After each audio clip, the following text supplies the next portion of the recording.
ये कहानी है ऐसे एक गांव की जहां माना जाता है कि अगर कोई भी जाए तो वो वापस लौट के नहीं आता। आखिर उस गांव में ऐसा है क्या वहां भूत है या कुछ और बात है? और जब कुछ लोग उस गांव में फंस जाते हैं तो वो अपनी जान कैसे बचाते हैं, यही देखेंगे आज की कहानी में, जो है प्राइम वीडियो पे रिलीज हुई एक horror television series the village. कहानी शुरू होती है 2005 में तमिलनाडु के थुट्टुकुडी के आसपास के जगह में। हम एक बस को देखते हैं। बहुत भारी बारिश हो रही थी और वो बस ब्रिज के पास में रुक जाती है क्योंकि ब्रिज ब्लॉक था। एक पेड़ गिरा हुआ था। कुछ आदमी बाहर आते हैं और पेड़ को रास्ते से हटाने के लिए अपनी पूरी कोशिश करते हैं, लेकिन तभी बस में माला नाम की औरत जो प्रेग्नेंट थी वह बच्चे को डिलीवर करने के लिए तैयार हो जाती है। उसे बहुत दर्द होने लगा था, इसीलिए वो लोग तुरंत रास्ता बदलकर बाईपास से होते हुए चले जाते हैं। मगर झाड़ियों में से छुपकर 4-5 लोग उन्हें देख रहे थे। माला अपने पति सेतु से कहती है कि मुझे गाँव वापस जाना है, मुझे यहाँ कुछ अच्छा नहीं लग रहा। लेकिन सेतु कहता है कि अब तुम जिद मत करो, हम जहाँ जा रहे हैं वहाँ हॉस्पिटल में अच्छे डॉक्टर मिलेंगे। बस कटियल से होकर गुजरती है, जिसे देखकर माला घबराने लगती है और कहती है कि इस रास्ते से मुझे नहीं जाना। वो पूरा गांव खाली था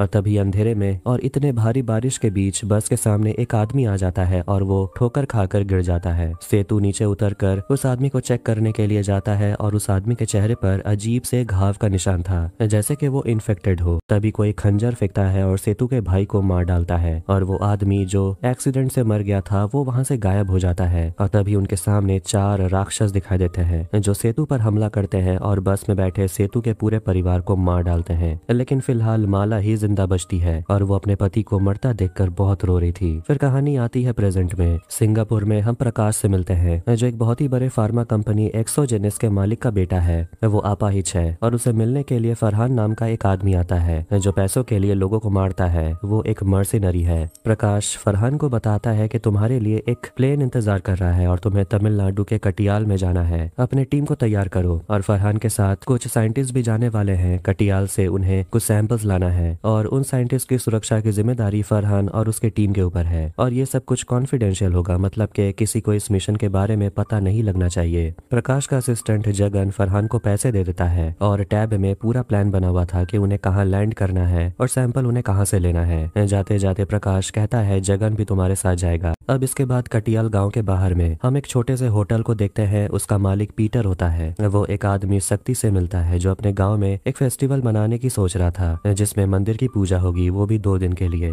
इसके बाद हम मिलते हैं डॉक्टर गौतम से। उसकी पत्नी नेहा और उनकी बेटी माया वो रास्ते से कहीं जा रहे होते हैं और उन्हें रास्ते में ट्रैफिक जाम मिलता है। पता चलता है कि एक गाड़ी का एक्सीडेंट हो गया। अब उस ट्रैफिक जाम से निकलने के लिए नेहा जीपीएस में देखती है कि एक और रास्ता है जो सीधा हाईवे से जुड़ता है, इसीलिए वो लोग अपने गाड़ी को उस रास्ते से मोड़ लेते हैं और उन्हें पता नहीं था कि ये रॉन्ग टर्न है। अब आगे बढ़ने के बाद वो लोग देखते हैं कि इस रास्ते में कोई है ही नहीं, लेकिन जीपीएस में यही रास्ता दिखा रहा था, तो वो लोग आगे बढ़ते रहते हैं, भले ही ये रास्ता कितना ही डरावना क्यों ना हो। वो पहुंच जाते हैं कटियाल गाँव, लेकिन कुछ समय के बाद उनकी गाड़ी का टायर पंचर हो जाता है। गौतम उतर के चेक करता है तो देखता है कि रास्ते में किसी ने कीलें रख दी थी, जिस वजह से टायर पंक्चर हो गया। स्पेयर टायर तो है लेकिन आगे के दोनों टायर पंक्चर हो गए हैं। वो सभी बहुत परेशान होने लगते हैं और आसपास कुछ दिख भी नहीं रहा था, यहाँ तक कि उनके फोन में नेटवर्क भी नहीं आ रहा। कोई और रास्ता ना देखते हुए गौतम पैदल निकल जाता है मदद ढूंढने के लिए और नेहा और माया और उनका कुत्ता हेक्टिक गाड़ी में ही रहते हैं। फिर हम उन मर्सिनरीज को देखते हैं, यानी कि फरहान और उसकी टीम को, जो हेलीकॉप्टर से कटियाल आ रहे थे और उनके साथ जगन और 3 साइंटिस्ट भी होते हैं। और कुछ ही देर में वो सभी कटिहल कोस्ट पहुंच जाते हैं। गौतम पीटर के होटल में पहुंच जाता है और उन लोगों से मदद मांगता है। कहता है कि मैं अपने बीवी बच्चों को पीछे छोड़ कर आया हूँ, मेरी गाड़ी खराब हो गई है। शक्ति पूछता है तुम्हारी गाड़ी कहाँ खराब हुई? गौतम जैसे ही कहता है कटियल, सभी गौतम की तरफ देखने लगते हैं क्योंकि सभी ये नाम सुनकर डर गए थे। एक बूढ़ा आदमी कहता है तुमने गलती कर दी। सभी गौतम को बताते हैं कि आसपास के गांव वाले कटियल में कभी नहीं जाते क्योंकि वहाँ भूत रहते हैं, वहाँ जो भी गया कभी वापस नहीं लौटा। गौतम को ये सब मजाक लग रहा था। शक्ति और उसका दोस्त करू कहने लगते हैं कि सुबह तक इंतजार करेंगे और वो सुबह को निकलेंगे गौतम की मदद करने के लिए। लेकिन गौतम चिल्लाने लगता है मेरा परिवार वहीं है, बिल्कुल अकेला। लेकिन कोई उसकी अभी मदद करने को तैयार ही नहीं था, इसलिए वो अकेले वहाँ से चला जाता है। तो वहीं जंगल में देखते हैं कि नेहा और माया गाड़ी के अंदर होते हैं और उनका कुत्ता किसी को देखकर भौंकने लगता है और गाड़ी से उतरकर भाग जाता है। नेहा अपने कुत्ते के पीछे जाती है और माया भी अपने गाड़ी से उतर आती है। नेहा अपनी बेटी से कहती है जाकर गाड़ी में बैठो, लेकिन तभी नेहा के पैर पर कोई हमला करता है और उसे खींच कर वहाँ से ले जाता है। अब कहानी आती है 2 हफ्ते पहले। कटियाल में हम 3 साइंटिस्ट को देखते देखते हैं जो आए होते हैं सैंपल कलेक्ट करने के लिए, जिन्हें एक पौधा ढूंढना है जिसमें बायोलुमिनेसेंस प्रॉपर्टी है, मतलब कि ऐसा पौधा जिसमें से रोशनी निकलती है। वो सभी साइंटिस्ट एक्सोजेनस फार्मा कंपनी के लिए ही काम करते हैं और वो सैंपल कलेक्ट कर रहे थे। तभी उनके डिवाइस पर आवाज होने लगता है और एक साइंटिस्ट को पेड़ के तने पर कुछ अजीब और भयानक सा कुछ बना हुआ मिलता है और ऐसा लग रहा था जैसे कि वो चीज जिंदा हो। वो चीज सांस ले रही थी और तभी उन साइंटिस्ट पर कोई हमला करता है और वो तीनों साइंटिस्ट को मार देते हैं। अब प्रेजेंट में हम गौतम को देखते हैं जो अपने परिवार को ढूंढते हुए जंगल में आ जाता है। तभी एक लकड़ी से टकरा कर वो गिर जाता है और उसके सामने कुछ लोग आते हैं। फिर कहानी जाती है 3 हफ्ते पहले सिंगापुर में। हम प्रकाश को देखते हैं जिसे उसके डॉक्टर बता रहे थे कि हादसे के बाद उसके पैर की हालत इतनी खराब हो गई है कि वो अब चल नहीं पाएगा। प्रकाश ने अपने बॉडी के साथ बहुत खिलवाड़ किया और इसी का ये नतीजा है कि वो अब खड़ा भी नहीं हो पाएगा। प्रकाश बहुत ज्यादा फ्रस्ट्रेट हो गया था और वो फिर से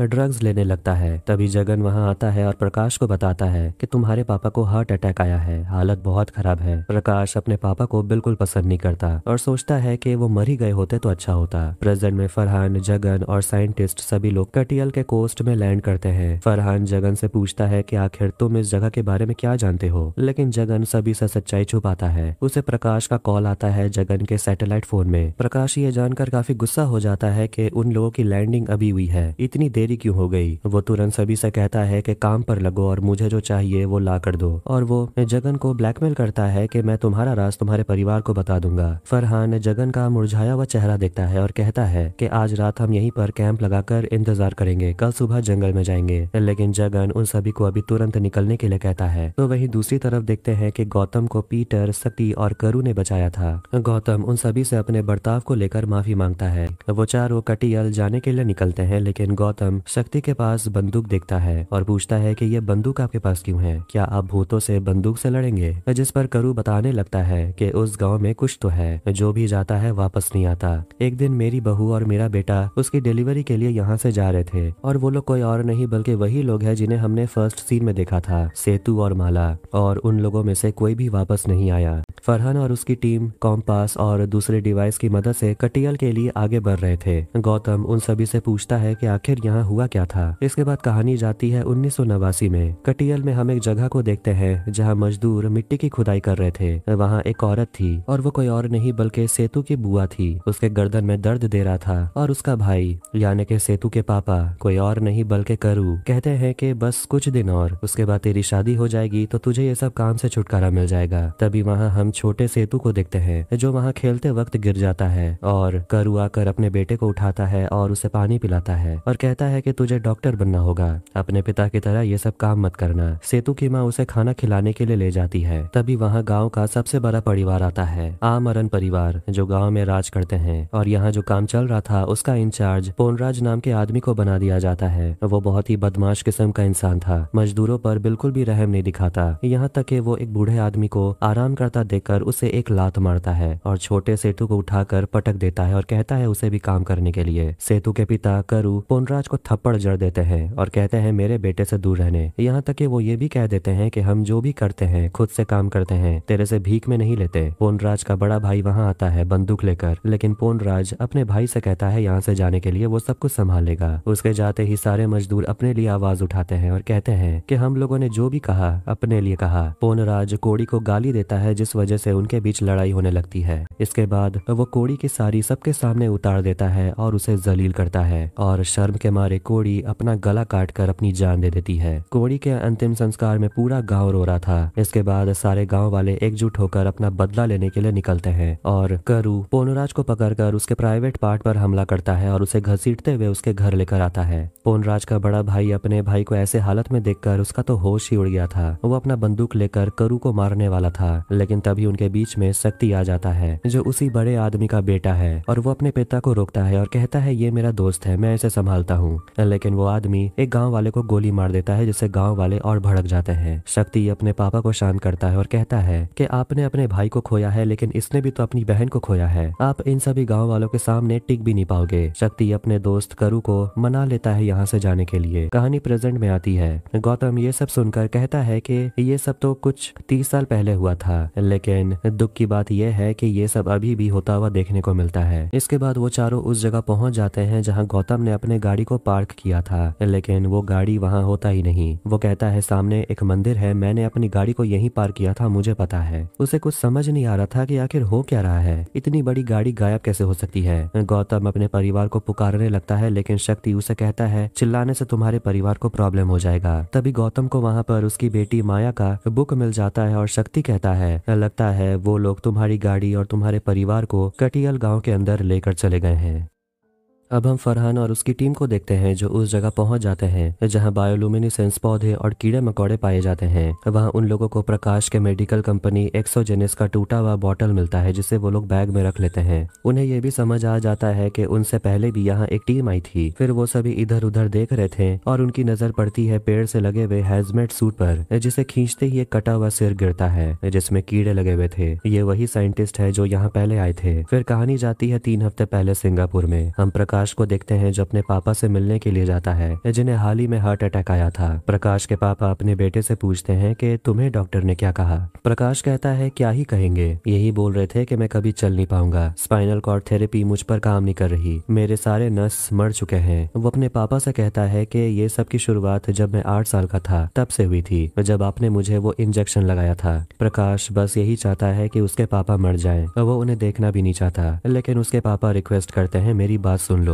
अगर तुम चलना चाहते हो तो मेरी बात सुनो। वो उसे एक फाइल देते हैं और उसके पापा उसे कहने लगते हैं। और हम जाते हैं 1989 के फ्लैशबैक में। सिंगापुर में प्रकाश के पापा एक्सपेरिमेंट कर रहे थे ताकि प्रकाश दोबारा से चल सके। वो एक कॉम्पाउंड बनाने की कोशिश कर रहे थे। कई सालों तक उन्होंने इलाज ढूंढने की कोशिश की और कई सालों के बाद उम्मीद की किरण दिखाई दी और उन्हें लैंटानाइट नाम के केमिकल का पता चला जो कि इंडिया के कटियल गाँव में मिलता है। फिर कहानी जाती है 1991 में। कटियल में करू अपने बेटे के साथ अपने घर के छत को ठीक कर रहा था। तभी वहाँ एक बुलडोजर आता है और गांव के कच्चे मकानों को तोड़ने लगता है। करू काफी गुस्सा हो जाता है और ऑफिसर पर चिल्लाता है कि आखिर तुम लोग ऐसा क्यों कर रहे हो। ऑफिसर कहते हैं हमारे पास कागज है, सभी घरों को तोड़ा जाएगा। वहाँ एक और आदमी आता है जो कहता है कि तुम्हारे मालिक ने इस जमीन को हमारी कंपनी को बेच दिया। फिर सभी गाँव वाले मिलकर शक्ति के पापा जो इस गाँव के हेड है उनके घर चले जाते हैं। वो आदमी कहता है कि इस जमीन से मुझे कोई फायदा नहीं होता, इसलिए मैंने इस जमीन को बेच दिया।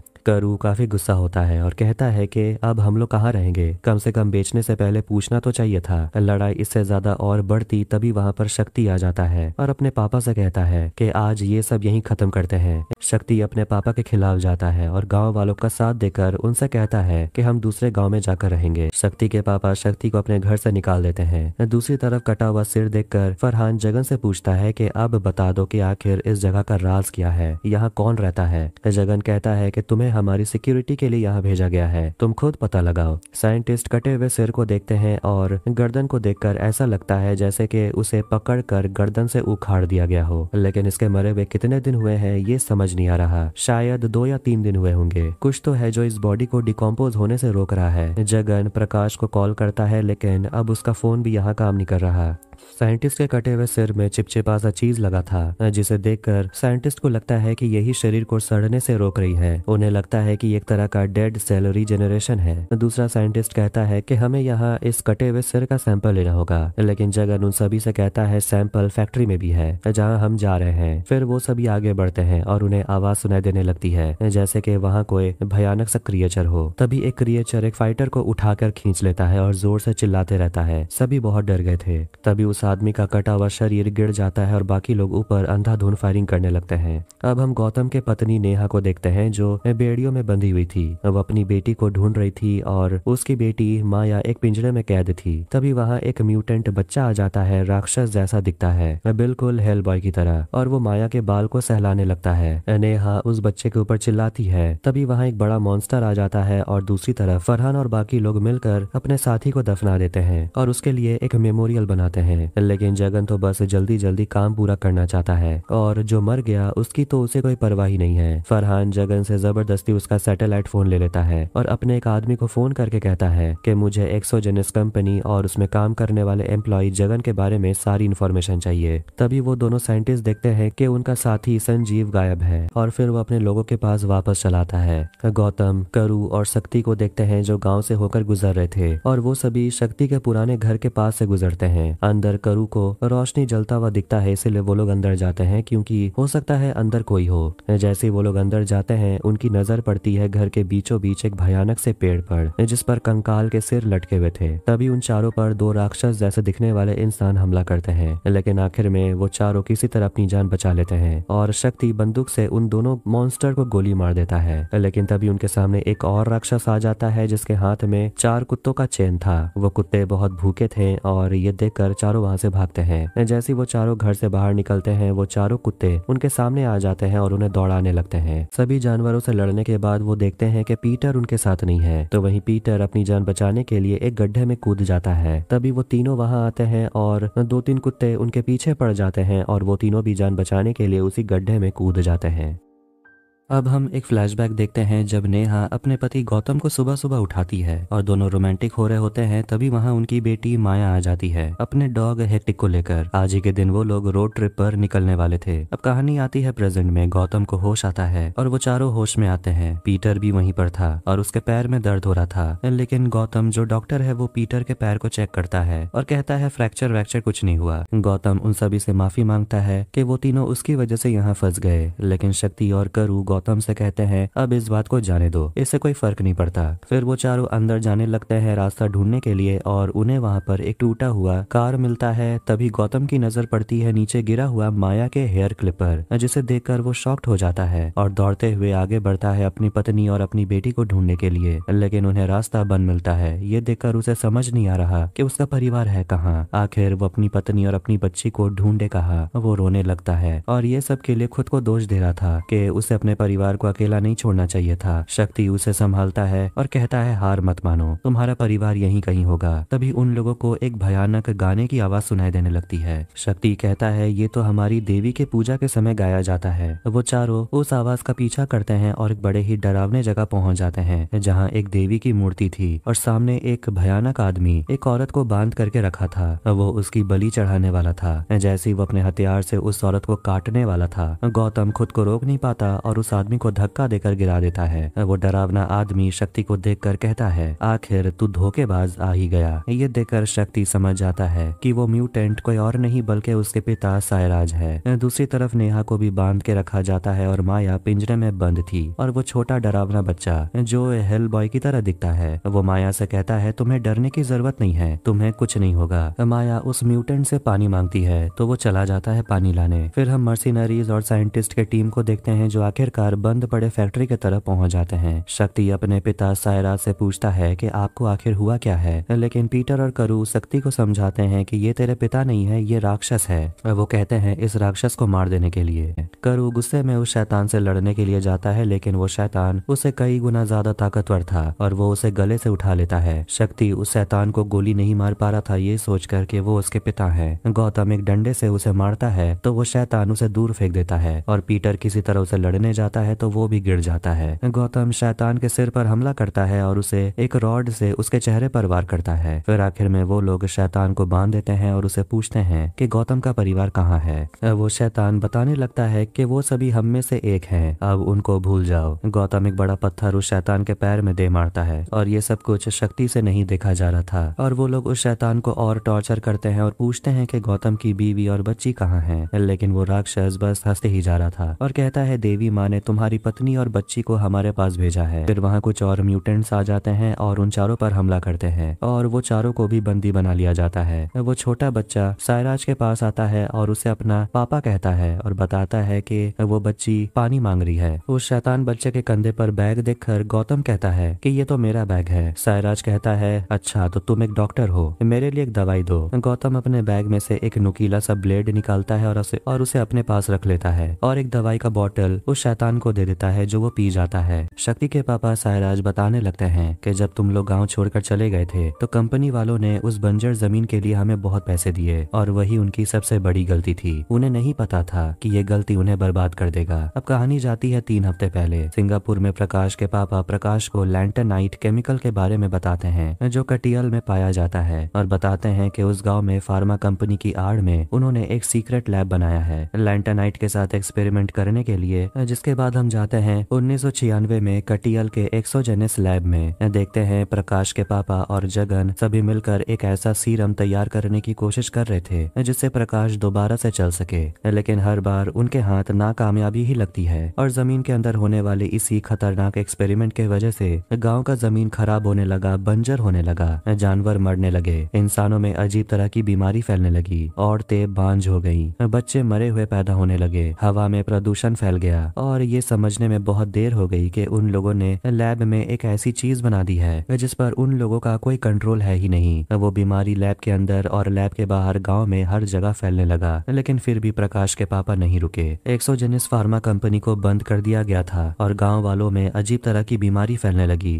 2004 के फ्लैशबैक को देखते हैं जब सभी गांव वाले चुपके से फार्मा कंपनी के बिल्डिंग के अंदर जाने की कोशिश करते हैं सुरंग के रास्ते से। तभी एक जोर का भूकंप आता है, पता चलता है सुनामी आने वाली है। लैब के अंदर भगदड़ मच जाती है, सभी लोग इधर उधर भागने लगते हैं और समुद्र से बहुत बड़ा लहर गांव के तरफ आता है और पूरा गांव डूब जाता है। और गांव वाले जो सुरंग के रास्ते लैब के अंदर जाने की कोशिश कर रहे थे वहां भी पानी भरने लगता है और वो जल्दी जल्दी लैब के अंदर जाते हैं, लेकिन सुभद्रा मर जाती है और शक्ति के पापा बहुत रोने लगते हैं। प्रकाश के पापा अपने बेटे से कहते हैं कि हम लोगों ने जो बनाने की कोशिश की है वो इंसानियत के काबिलियत से बहुत आगे की है, शायद ऊपर वाला भी नहीं चाहता था कि हम उस मुकाम तक पहुंचे, और तुम भूल कर भी उस गुफा को मत खोलना क्योंकि वहाँ भूत रहते हैं। लेकिन प्रकाश अपने पापा से कहता है कि आपसे काम नहीं हुआ तो आप अपने नाकामयाबी का दोष भूतों पर डाल रहे हैं। उसके पापा उसे समझाते हैं कि मेरे मरने के बाद तुम्हें मेरा हर चीज मिलेगा, लेकिन ये फार्मा कंपनी उसे जाने दो, उसे मेरे साथ ही दफन होने दो, वहाँ भूत रहते हैं। लेकिन प्रकाश उस जगह के बारे में जानने के बाद अपना इलाज ढूंढने के लिए इतना डेस्परेट हो गया था कि वो किसी तरह अपने पापा के बिस्तर में जाता है और उनका ऑक्सीजन सप्लाई ब्लॉक कर देता है, जिससे उसके पापा मर जाते हैं। अब 2004 में देखते हैं एक्सोजेनिस लैब में देखते हैं कि शक्ति के पापा सायराज और गांव वाले कैद हो जाते हैं क्योंकि वो अंदर तो आ गए लेकिन वहां से निकलने का कोई रास्ता उन्हें नहीं मिल रहा था। एक दरवाजा था जो खुलता नहीं। वो कई दिनों तक वहीं कैद थे, खाना नहीं था, पानी नहीं था, इसलिए वो खुद को जिंदा रखने के लिए वहाँ जितने भी चूहे होते हैं जिनके ऊपर वही खतरनाक एक्सपेरिमेंट किया गया था उन्हें वो खाने लगते हैं और उस खतरनाक केमिकल को पीने लगते हैं अपनी प्यास बुझाने के लिए, और इस वजह से उनके अंदर म्यूटेशन होता है। फिर शक्ति के पापा सायराज के ख्याल में उसकी पत्नी आती है और उस औरत के जरिए देवी उनसे बात करती है और कहती है कि अब तुम सब ताकतवर हो गए हो, अब तुम उन सभी से बदला ले सकते हो, अपनी फौज इकट्ठा करो। और सभी के अंदर म्यूटेशन हो जाने के बाद वो लोग बहुत ताकतवर हो गए थे और जो दरवाजा उनसे पहले नहीं खुल रहा था अब वो एक झटके में उन्हें खोल देते हैं। लेकिन जैसे ही वो बाहर निकलते हैं धूप के वजह से उनका शरीर जलने लगता है, इसलिए उन्हें अंदर ही रहना पड़ता है।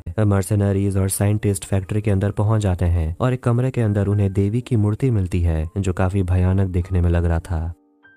शक्ति के पापा वेटैया को बुलाते हैं जो उसका बेटा है और एक बहुत ही बड़ा मोटा सा म्यूटेंट मॉन्स्टर था, और सायराज के कहने पर वो म्यूटेंट मॉन्स्टर शक्ति और पीटर को मारने के लिए आगे बढ़ता है और पीटर को काट डालता है, जिसके बाद वो पीटर का कटा हुआ शरीर लेकर बाकी म्यूटेंट मॉन्स्टर को खिला देता है। थोड़ी देर के बाद शैतान सायराज बेहोश हो जाते हैं क्योंकि गौतम ने जो उसे दवाई दिया था वो नींद की दवाई थी। तभी गौतम को उसकी बेटी की आवाज सुनाई देने लगती है, लेकिन वो बंधा हुआ था इसलिए वो हिल ही नहीं पा रहा था। गौतम अपना छोटा सा ब्लेड निकालता है ताकि वो अपना हाथ को काट कर खुद को आजाद कर सके, लेकिन शक्ति उसे मना करता है और कहता है ऐसा मत करो। गौतम उन दोनों से माफी मांगता है क्योंकि उसकी वजह से वो लोग यहाँ फंसे हैं। फरहान जगन से पूछता है कि अब सच सच बता दो कि आखिर ये जगह है क्या, लेकिन जगन कहता है मुझे कैसे पता, मैं तो पहली बार यहाँ आ रहा हूँ। संजीव उस मूर्ति को करीब से देखना चाहता है और वो उसे छूने वाला था। सभी लोग घबरा रहे होते हैं कहीं कुछ अनहोनी ना हो जाए, लेकिन संजीव को कुछ भी नहीं होता। तभी दीवार के पीछे से एक भाला निकलता है और उसका हाथ कट जाता है। सभी लोग घबरा रहे थे और संजीव वही मर जाता है। करू अपना हाथ काट कर खुद को आजाद करता है और गौतम और शक्ति को भी छुड़ा लेता है। गौतम उस शैतान से पूछता है कि मैं तुझे भी बचा सकता हूँ, तुझे दर्द भी दे सकता हूँ, अब चुपचाप बता मेरी फैमिली कहाँ है। वो तीनों शैतान को बेड़ियों से बांध कर खींचते हुए ले जाते हैं और वो एक जगह पहुंचते हैं और वहाँ एक छोटा सा तालाब था जिसमें 2 औरतों की बॉडी थी। तभी वो शैतान फिर से देवी माँ को पुकारने लगता है। फ्लैशबैक में देखते हैं कि शक्ति के पापा दूर दूर से अपने गांव वालों को देख रहे थे जो अब दूसरे गांव में खुशी खुशी रह रहे हैं। अब उन्हें किसी भी चीज की कमी नहीं है, उनके पास स्वच्छ हवा है और सभी खुशी मना रहे थे क्योंकि माला प्रेग्नेंट है और उसी की गोद भराई चल रही थी। ये सब देखकर सैराज को बहुत गुस्सा आता है और वो बदला लेने का सोचता है। इसीलिए वो लोग सेतु की गाड़ी पर हमला करते हैं और सभी को मार डालते हैं और माला को किडनैप कर लेते हैं जो प्रेग्नेंट थी, और जबरदस्ती उसका बच्चा निकालकर उसे मार देते हैं। इसके बाद शक्ति के पापा सायराज खुद माला को गर्भवती करके बच्चा पैदा करवाते हैं ताकि उनका वंश आगे बढ़े। तभी हम देखते हैं कि पानी के ऊपर जिस औरत की बॉडी रखी हुई थी वो माला थी। उसका हाथ पैर कटा हुआ था, वो दर्द में तड़प रही थी। ये सब देखकर शक्ति और करू का रूह कांप जाता है। माला शक्ति की बेटी थी और अपनी बेटी को इस हालत में देखकर वो सोचता है कि उसके पापा कितने बड़े हैवान बन गए हैं। गुस्से में आकर शक्ति अपने पिता का गला काट देता है और फिर रोते हुए अपनी बेटी माला को भी मार देता है ताकि उसे ये टॉर्चर और न झेलना पड़े। अब हम नेहा को देखते हैं जिसे होश आता है और उसके सामने वेटैया आता है जिसे देखकर वो डरने लगती है। वो नेहा के साथ जबरदस्ती करने वाला था लेकिन वो छोटा बच्चा वहां आ जाता है और कहता है उस औरत को छोड़ दो, पहले जाकर पूजा खत्म करो। मर्सेनरीज और साइंटिस्ट की टीम पर वो राक्षस हमला करने लगते हैं लेकिन वो किसी तरह उन्हें मार देते हैं और आगे बढ़ते हैं और लैब में पहुंच जाते हैं और वहां पर भी उन्हें एक मॉन्स्टर मिलता है जिसे वो मार देते हैं। फरहान ये सब देखकर कहने लगता है कि अब हमारा प्रायोरिटी बदल गया है, हमें यहाँ से निकलना होगा। जगन घबराने लगता है कि अब प्रकाश से वो क्या कहेगा क्योंकि उसका काम पूरा नहीं होगा तो वो जगन का राज जगन के फैमिली को बता देगा। वेटैया वहां आ जाता है और जगन को पकड़कर पीछे फेंक देता है। वो फरहान को एक लात मारता है जिससे वो घायल हो गया था। फिर वो मॉन्स्टर हैप्पी को पकड़ लेता है और उसके शरीर को 2 टुकड़े में फाड़ देता है और आखिर में गौतम अपनी पत्नी नेहा और अपनी बेटी माया को ढूंढ लेता है। और करू छोटे म्यूटेंट को मारने वाला था लेकिन माया कहती है इसे मत मारो, उसी ने मेरा ख्याल रखा है। माया अपने डॉग हेक्टिक के बारे में पूछती है। गौतम कहता है मुझे उसके बारे में नहीं पता, लेकिन वो अपनी बेटी को उसका हेयर क्लिप लौटा देता है। एक मॉन्स्टर के दहाड़ने की आवाज आती है जिस पर सभी डर जाते हैं और गौतम कहता है हमें यहाँ से निकलना होगा। वो लोग उस छोटे म्यूटेंट से पूछते हैं यहाँ से निकलने का रास्ता कहाँ है। छोटा म्यूटेंट उन्हें रास्ता दिखाता है और उन्हें एक सीढ़ी मिलती है ऊपर जाने के लिए। इसके बाद धीरे धीरे करके सभी उस सीढ़ी के रास्ते ऊपर जाने लगते हैं और माया जाने से पहले अपने नए दोस्त को यानी कि उस म्यूटेंट बच्चे को अपना हेयर क्लिप दे देती है। जगन एक लॉकर खोलता है और उसमें उसे सैंपल मिल जाता है। फरहान ये सब देखकर काफी गुस्सा हो गया था और कहता है यहाँ आने की वजह से कितने लोगों की जान गई और तुझे अभी भी सैंपल की पड़ी है, मुझे सैटेलाइट फोन दे। फरहान फिर से अपने आदमी को कॉल करता है और उसे कहता है इस फोन को ट्रेस करो और जल्दी से एक्सट्रैक्शन टीम को भेजो जो उन सभी को वहां से निकाल ले। और वो आदमी फरहान को कह देता है कि आपने कहा था एक्सोजेनेस फार्मा कंपनी के बारे में पता लगाने, इसके बारे में कुछ भी इंफॉर्मेशन नहीं मिला। शायद ये कंपनी जो कर रही है वो सब कुछ इलीगल है। और जगन का राज वो फरहान को बता देता है कि जगन के ऊपर केस चल रहा है क्योंकि वो एक पेडोफाइल है यानी कि वो बच्चों के ऊपर अब्यूज करता है। और ये सब सुनकर फरहान को काफी झटका लगता है और वो अपनी बेटी को याद करने लगता है जिसे भी ऐसे ही किसी आदमी ने मार डाला था। वो उस आदमी से तो बदला नहीं ले पाया लेकिन वो जगन को मारकर अपना बदला पूरा करता है। काश जगन को कॉल कर रहा था लेकिन कॉल फरहान उठाता है और कहता है हम लोगों के बीच जो कॉन्ट्रैक्ट हुआ था वो सब कुछ खत्म होता है। फरहान और उसकी टीम के पास शक्ति, करू और गौतम का परिवार पहुंच जाता है। फरहान उन सभी को कहता है अगर अपनी जान बचानी है तो हमारे साथ चलो। नेहा कहने लगती है हमें उनके साथ जाना चाहिए। फरहान उन सभी को बताता है कि उन्हें लेने के लिए हेलीकॉप्टर आने वाले हैं और सुबह होने में 3 घंटे बाकी हैं। गौतम कहता है हमें अभी निकलना होगा और शक्ति फरहान को मोटे मॉन्स्टर वेटैया के बारे में बताता है। फरहान समझ जाता है ये तो वही मॉन्स्टर है जिसने हैप्पी को मारा था। माया नीचे गिरा हुआ कुछ चीज देख रही थी और उसके उंगली में कट आ जाता है। फिर वो सभी एक साथ समुद्र किनारे जाने के लिए निकलते हैं जहाँ उन्हें लेने के लिए एक्सट्रैक्शन टीम पहुंचने वाली है। माया फरहान के बैग में से एक डॉल लटकता हुआ देखती है जिस पर वो पूछती है कि ये किसके लिए है। फरहान कहता है ये मेरी बेटी का है, ये उसकी निशानी है। माया पूछती है आपकी बेटी को क्या हो गया। तभी वहाँ पर वो मोटा मॉन्स्टर और बाकी सारे म्यूटेंट्स पहुंच जाते हैं। इसलिए फरहान तुरंत अपने कंप्यूटर पर चेक करता है और एक दूसरा रास्ता ढूंढता है जिसके लिए उन्हें म्यूटेंट का ध्यान भटकाना होगा। और फिर धीरे धीरे वो आगे बढ़ने लगते हैं और उन्हें रास्ते में बहुत सारे म्यूटेंट्स मिलते हैं। फिर आखिर में उनका सामना मोटे मॉन्स्टर वेटाया से होता है जो फरहान के एक टीम मेंबर को मार डालता है। आखिर में वो सभी लोग उस जगह पहुंच जाते हैं जहां से निकलने का रास्ता था, लेकिन वो लोग इससे पहले निकल पाते वहां वेटैया उन सभी को रोकने के लिए आ जाता है और वो सभी पर हमला करता है और गौतम को उठाकर फेंक देता है। फिर वो उसकी बेटी को उठाकर ले जाता है पर गौतम उठ खड़ा होता है और अपनी बेटी को बचा लेता है। वो उस मोटे मॉन्स्टर से लड़ने की कोशिश करते हैं लेकिन वेटैया बहुत ज्यादा ताकतवर था था, इसलिए वो सभी एक साथ मिलकर उस मॉन्स्टर पर हमला करते हैं और उसके गर्दन में एक मोटी रस्सी फंसा देते हैं और दो तरफ से खींचते हैं, लेकिन फिर भी उस मॉन्स्टर का कुछ नहीं होता। फिर गौतम एक बॉम्ब ब्लास्ट करता है, तब जाकर आखिरकार वो मॉन्स्टर मर जाता है। बाहर जाने के लिए फरहान और गौतम का परिवार आगे बढ़ रहा था, लेकिन गौतम देखता है कि शक्ति वहां नहीं था, इसलिए वो वापस अंदर चला जाता है। तो वहीं वो मोटा मॉन्स्टर दोबारा से जाग जाता है। वो मरता ही नहीं और वो शक्ति को गले से पकड़ लेता है और शक्ति अब सब कुछ खत्म करना चाहता है। और वहीं पर एक गैस का कैनिस्टर पड़ा हुआ था जिस पर वो शूट करता है और जोर का धमाका होता है और बाहर नेहा बहुत घबरा रही होती है, कहीं उसका पति भी मर तो नहीं गया, क्योंकि पूरा फैक्ट्री तबाह हो चुका था। लेकिन गौतम को कुछ भी नहीं हुआ। वो बाहर आता है और अब बस यही 5 लोग बचे हैं, गौतम का परिवार, फरहान और एक साइंटिस्ट। बाकी सभी लोग मारे गए। अब सुबह हो जाती है और 2 हेलीकॉप्टर कटियाल के कोस्ट तक पहुंच जाते हैं उन लोगों को बचाने के लिए, और उन रेस्क्यू टीम के साथ प्रकाश भी था। प्रकाश गौतम को धमकी देता है कि तुम्हें लॉयर के पेपर पर साइन करना होगा और जो कुछ भी कल रात हुआ वो सब कुछ कॉन्फिडेंशियल रहेगा। गौतम गुस्सा हो जाता है ये जानकर कि ये जो कुछ भी हुआ ये प्रकाश के वजह से हुआ, लेकिन नेहा उसे कहती है चलने के लिए। गौतम काफी दुखी था कि उसके 3 साथी मारे गए, शक्ति, पीटर और करू, लेकिन उसकी पत्नी नेहा उसे समझाती है कि यहाँ जितने भी बुरी यादें हैं हमें उन्हें यहीं दफना कर जाना होगा। चॉपर पर चढ़ने से पहले फरहान अपनी बेटी का खिलौना माया को दे देता है। 5 सर्वाइवर्स हेलीकॉप्टर में बैठ जाते हैं और गौतम गुस्से में बाहर प्रकाश को देखता है और वो देखता है कि प्रकाश के लोग वेटैया का कटा हुआ सिर और कई सारे म्यूटेंट्स को अपने साथ ले जा रहे थे सैंपल के तौर पर, और उनके पास वो कॉम्पाउंड लैंटानाइड भी था। अब कहानी जाती है 2 महीने के बाद। माया को बहुत ही बुरा सपना आता है जिसमें वो उस रात को याद करती है जब उनके साथ वो सब कुछ हुआ था, और वो डर के मारे जाग जाती है। इस बीच सिंगापुर के एक्सोजेनिस लैब में हम प्रकाश को देखते हैं। उसके लैब में म्यूटेंट के बॉडी पार्ट्स होते हैं, यहाँ तक कि एक जिंदा म्यूटेंट भी होता है, वही म्यूटेंट बच्चा जिसे माया ने अपना हेयर क्लिप दिया था। माया अपने कुत्ते के साथ खेल रही थी, लेकिन तभी उसका कुत्ता अचानक माया को काट लेता है। गौतम को फरहान का कॉल आता है। प्रकाश को वो सीरम मिल जाता है जिस पर उसके पापा काम कर रहे थे। डॉक्टर प्रकाश को सावधान करते हैं कि ये सीरम अभी भी तैयार नहीं हुआ, लेकिन फिर भी प्रकाश सीरम को खुद में इंजेक्ट कर लेता है और उस सीरम का नेगेटिव रिएक्शन उसमें तुरंत दिखने लगता है और वो काफी वायलेंट हो जाता है। वो खड़ा तो हो पा रहा था, लेकिन वो तुरंत गिर जाता है और उसके मुंह से झाग निकलने लगता है।